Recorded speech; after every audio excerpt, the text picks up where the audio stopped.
Imagine um policial que jurou proteger e servir, mas que atravessou a linha entre a lei e o crime. O que acontece quando um ex-agente da lei, agora condenado, troca a autoridade pelas grades? Será que ele enfrenta as consequências de seus atos ou se torna vítima de um sistema que ele mesmo ajudou a construir? Dentro das prisões, onde a violência e o caos reinam, como esses ex-polícias sobrevivem quando são vistos como traidores? Prepare-se para mergulhar em histórias reais e chocantes que revelam o lado mais sombrio da justiça. Será que há redenção? Ou apenas mais um ciclo de vingança? À medida que essas histórias começam a se desenrolar, você sente o peso das escolhas e as sombras de um sistema que não perdoa. O que está por vir promete ser ainda mais impactante. Então fique por perto e aproveite para se manter conectado. Inscreva-se no canal, ative o sininho e continue acompanhando cada detalhe. Florisvaldo de Oliveira, conhecido como Cabo Bruno, foi um ex-policial militar brasileiro que se tornou um dos nomes mais temidos e controversos da história policial do Brasil. Atuando nos anos 1980, Cabo Bruno liderava um grupo de extermínio que aterrorizava a periferia de São Paulo. Oficialmente, ele foi acusado de mais de 50 assassinatos, mas muitos acreditam que o número real de vítimas ultrapasse os 100. Ele afirmava estar limpando as ruas de criminosos, mas seus métodos brutais logo o transformaram em alvo da própria justiça. Condenado em 1983, Florisvaldo foi sentenciado a mais de 100 anos de prisão. Sua reputação o precedia quando chegou ao sistema prisional. Como ex-policial e líder de um grupo de extermínio, ele rapidamente se tornou um alvo. Detentos que perderam amigos ou parentes para seu grupo viam nele a personificação da vingança, e a tensão era constante. Dentro das grades, Cabo Bruno enfrentou diversas tentativas de assassinato. Em uma delas, foi gravemente ferido, mas sobreviveu. Para garantir sua segurança, foi transferido várias vezes entre diferentes penitenciárias, mas o isolamento necessário para protegê-lo também o condenou a anos de solidão e introspecção. Durante seu tempo na prisão, Florisvaldo passou por uma transformação radical. Ele se converteu ao cristianismo e tornou-se pastor dentro do presídio, pregando para outros detentos e buscando redenção por seus atos. Muitos acreditavam em sua mudança, enquanto outros viam sua conversão como uma estratégia para amenizar sua sentença. Após quase 3 décadas atrás das grades, Cabo Bruno foi libertado em 2012, mas sua liberdade foi curta. Poucos meses depois, ele foi assassinado por homens armados que dispararam mais de 20 contra ele. O crime permanece sem solução, mas muitos acreditam que foi um acerto de contas tardio, um reflexo do ódio que ele cultivou durante sua vida de crimes e violência. A história de Florisvaldo de Oliveira é um lembrete sombrio de como o abuso de poder pode deixar cicatrizes profundas, tanto na sociedade quanto nos próprios autores de tais abusos. Sua trajetória dentro e fora das prisões reflete o ciclo de violência e vingança que permeia o sistema de justiça, deixando em aberto a questão: é possível escapar do peso do passado? Michael Slager, um ex-policial de North Charleston, Carolina do Sul, protagonizou um dos casos mais emblemáticos e devastadores de violência policial nos Estados Unidos. Em abril de 2015, Slager parou Walter Scott, um homem negro de 50 anos, por uma luz de freio quebrada. O que começou como uma abordagem rotineira transformou-se em uma tragédia que abalou o mundo. Durante a interação, Scott tentou fugir a pé, desesperado para escapar. Slager, em um ato que chocou a todos, 8 vezes, atingindo 5 tiros em suas costas. A cena brutal foi capturada em vídeo por um transeunte corajoso, revelando a dura verdade por trás do incidente. As imagens mostraram Walter Scott correndo desarmado, apenas para ser impiedosamente alvejado. Esse vídeo, cru e incontestável, viralizou rapidamente, incendiando protestos em massa e expondo as falhas profundas no sistema policial americano. As ruas foram tomadas por gritos de justiça enquanto o mundo testemunhava o impacto devastador de um ato de abuso de poder. A narrativa de Slager, que alegava legítima defesa, desmoronou frente às evidências. Em 2017, ele foi condenado a 20 anos de prisão por violação dos direitos civis de Scott. Uma sentença que simbolizou uma tentativa de justiça, mas também um lembrete amargo da tragédia irreparável. Na prisão, a vida de Slager tornou-se uma sombra do que já foi. Como ex-policial, ele vive em isolamento, cercado pelo medo e pela hostilidade de outros detentos. A mesma violência que ele infligiu agora o cerca, transformando cada dia em uma luta silenciosa por sobrevivência. Para muitos, sua realidade atual é vista como uma forma de retribuição, um eco sombrio das escolhas que o levaram até ali. O caso de Michael Slager não é apenas uma história de justiça, é um retrato doloroso de como um momento pode redefinir vidas. Walter Scott perdeu a sua em um ato de violência incompreensível, e Slager, agora, enfrenta um destino que reflete a gravidade de cruzar a linha entre o dever e o abuso. Essa história continua a ressoar como um lembrete urgente de que as ações têm consequências profundas e inescapáveis. Theodore Dyer, outro ex-policial que se transformou em um exemplo arrepiante do abuso de poder, usou sua posição para se aproveitar das pessoas que jurou proteger. Acusado de múltiplos casos de agressão e coação sexual, Dyer foi condenado por seus crimes, mas o peso total de suas ações só veio à tona depois que ele entrou no sistema prisional. Dentro das grades, Dyer enfrentou uma realidade brutal. Como ex-policial e predador, ele rapidamente se tornou alvo de outros presos. Sua reputação o precedia, e muitos detentos viam nele um símbolo da corrupção e do abuso de poder que eles mesmos sofreram em algum momento. O ódio era palpável, e Dyer passou a viver em isolamento quase completo, uma tentativa das autoridades de protegê-lo da violência iminente. No entanto, o isolamento trouxe seus próprios horrores. Sem contato humano significativo, ele começou a mostrar sinais de deterioração mental, com episódios frequentes de paranoia e delírios. Guardas relataram que ele frequentemente murmurava para si mesmo, revivendo momentos de seu passado em voz alta, como se tentasse justificar seus atos para um público invisível. Apesar das medidas de segurança, Dyer não conseguiu escapar da violência dentro da prisão. Durante uma transferência de unidade, ele foi atacado por um grupo de detentos, que o espancaram severamente antes que os guardas conseguissem intervir. Ele sobreviveu, mas o ataque deixou sequelas físicas e psicológicas permanentes, marcando-o ainda mais como um pária dentro do sistema. A história de Theodore Dyer é um lembrete sombrio de que a justiça dentro das prisões pode ser implacável, especialmente para aqueles que abusaram de sua autoridade. Para Dyer, a prisão não foi apenas uma perda de liberdade, mas também uma retribuição amarga que refletia o impacto devastador de seus crimes na sociedade. Muhammad Nur, ex-policial de Minneapolis, também protagonizou um caso que ecoou internacionalmente. Em julho de 2017, Justine Damond, uma australiana de 40 anos, fez uma ligação de emergência relatando um possível caso de violência em sua vizinhança. Vestida em seu pijama, ela foi até o carro da polícia para fornecer mais detalhes, mas o que aconteceu a seguir deixou o mundo em choque. Nur, que estava no assento do passageiro, disparou contra Justine, tirando sua vida de maneira repentina e inexplicável. O impacto do ato foi devastador.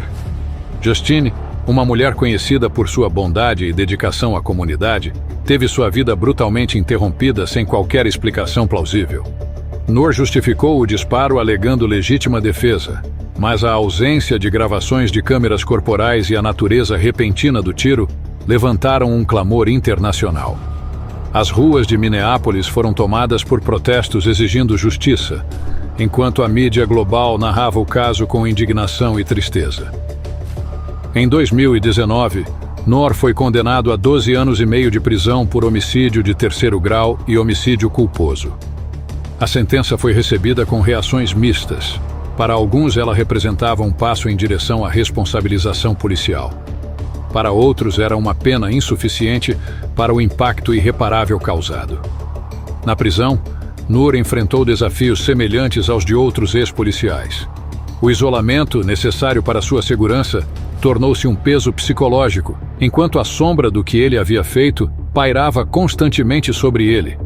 A história de Noor ganhou uma reviravolta em 2021, quando a Suprema Corte de Minnesota reverteu sua condenação por homicídio de terceiro grau, reduzindo sua pena para homicídio culposo.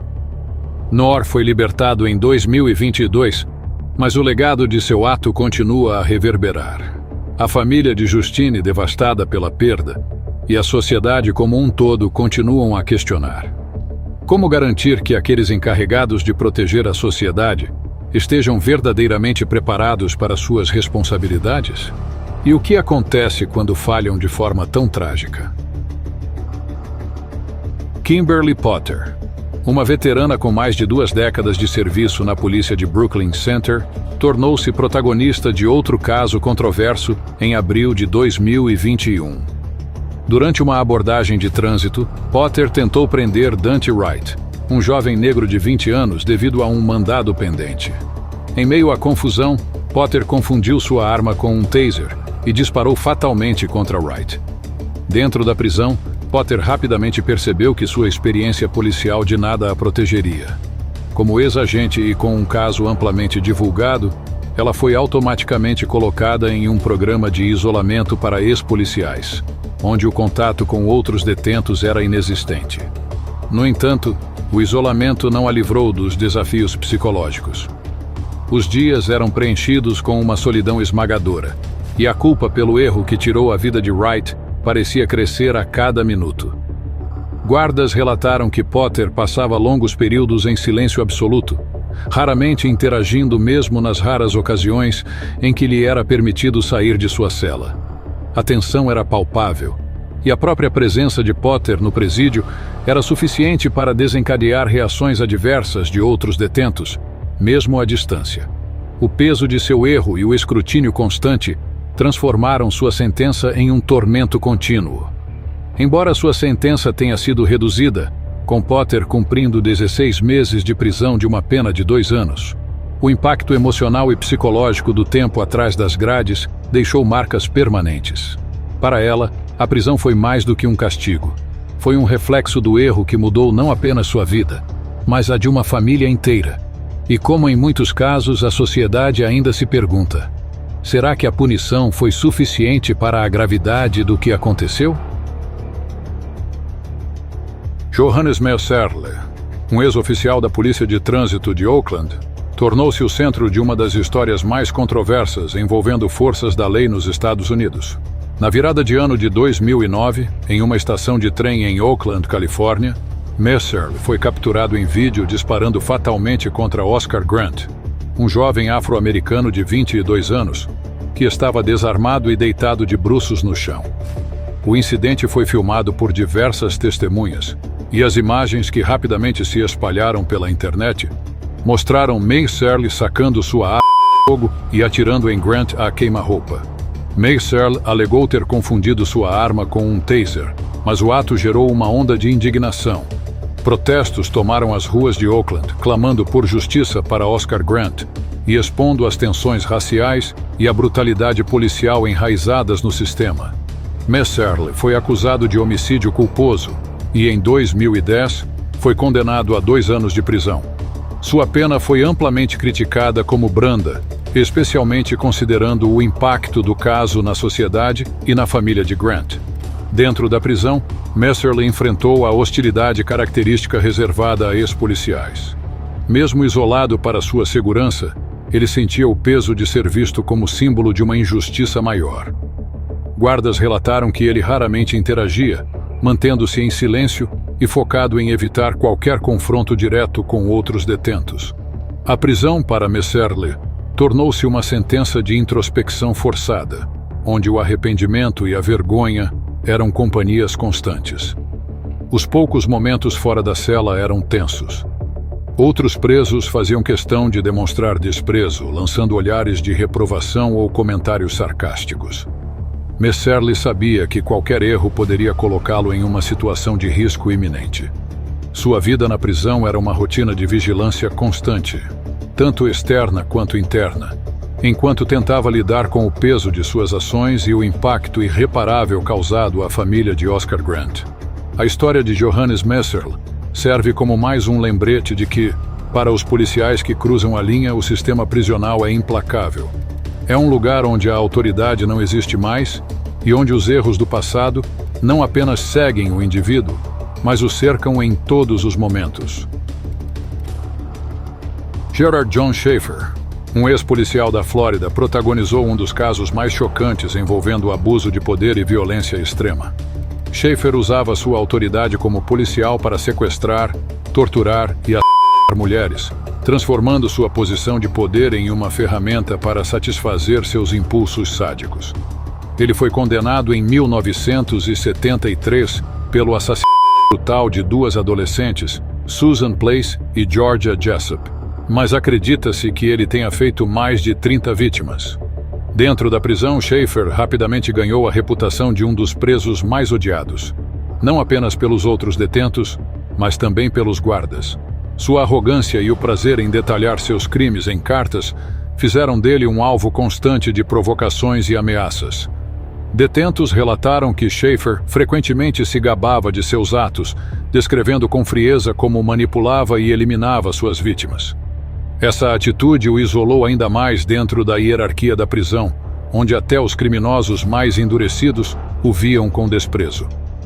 A violência física contra Schaefer era uma ameaça constante. Em 1995, essa tensão culminou de forma trágica quando ele foi encontrado morto em sua cela, com múltiplos ferimentos de facadas. As circunstâncias de sua morte nunca foram totalmente esclarecidas, mas muitos acreditam que foi uma execução realizada por outro detento, incapaz de tolerar a presença de Schaefer e os horrores que ele representava. A história de Gerard John Schaefer é um exemplo sombrio de como o abuso de poder pode levar a consequências devastadoras, tanto para as vítimas quanto para o próprio agressor. Na prisão, ele enfrentou a ira de um sistema que ele havia desrespeitado e de indivíduos que viam sua existência como uma afronta à humanidade. Schaefer entrou para a história não apenas como um dos policiais mais corruptos, mas também como um lembrete brutal do preço da crueldade desenfreada. Ao longo dessas histórias, uma constante emerge. O sistema de justiça, que deveria trazer equilíbrio, muitas vezes perpetua ciclos de violência e retribuição. Os ex-policiais aqui retratados não apenas enfrentaram o peso de suas condenações, mas também o julgamento implacável dos detentos e da sociedade. Para alguns, a prisão representou uma chance de redenção. Para outros, apenas um eco dos erros que cometeram. Esses casos nos levam a reflexões importantes. Até que ponto a justiça consegue ser imparcial quando a vingança se mistura ao sistema? E será que um dia os agentes da lei que cruzaram a linha podem encontrar paz? Ou estarão para sempre presos ao peso de seus atos? As histórias que vimos não são apenas sobre punições, mas sobre o impacto duradouro de escolhas feitas no calor do momento. No fim, essas trajetórias nos mostram que a linha entre o herói e o vilão é mais tênue do que gostaríamos de admitir, e que a verdadeira justiça talvez resida não apenas no castigo, mas na capacidade de aprender e reconstruir.